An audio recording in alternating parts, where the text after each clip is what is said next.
When slave-owning girls witnessed scenes of this kind, they could respond in a number of ways. While it was happening, they could interfere or they could choose inaction. Later, they might reject violence altogether or adopt less brutal techniques towards their own slaves. Or they might embrace their father's style of slave discipline. Young women like James Curry's mistress chose to do the latter.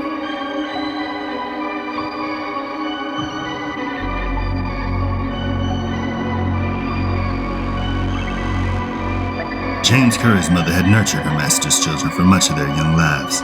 One evening, she and one of the master's daughters had a disagreement about dinner. The master's daughter struck Curry's mother, and she retaliated by pushing the girl, who fell to the floor. When Curry's master came home, the daughter told him what happened. The master called Curry's mother outside, beat her 15 to 20 times with a hickory rod, and then called his daughter and told her to take her satisfaction of her. And she did beat her until she was satisfied.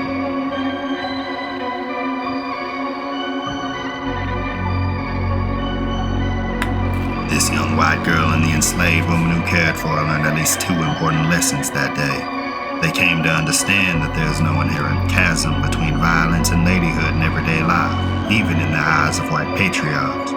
They also learned that the intimacies that might have been forged between them over the years made no difference to the power that their society afforded to this young white girl over her racial inferiors. In fact, it was that power that made such cross-racial intimacies possible in the first place.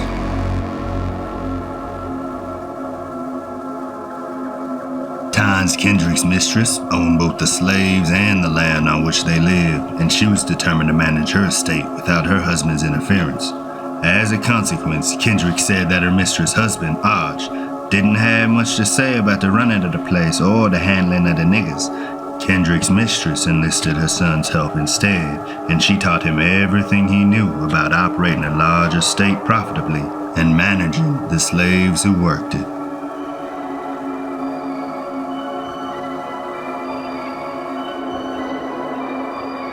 On occasion, slave-owning mothers and daughters disciplined enslaved people together.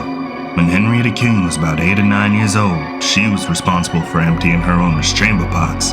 When she went to collect the pot in her mistress's room each morning, she noticed that a piece of candy would be left on the washstand. She knew that her mistress had left it there as a test to see whether she would take it, and at first she resisted. But after several days, King yielded to the temptation. Her mistress, King claimed, kept people who labored in her home in a state of near starvation.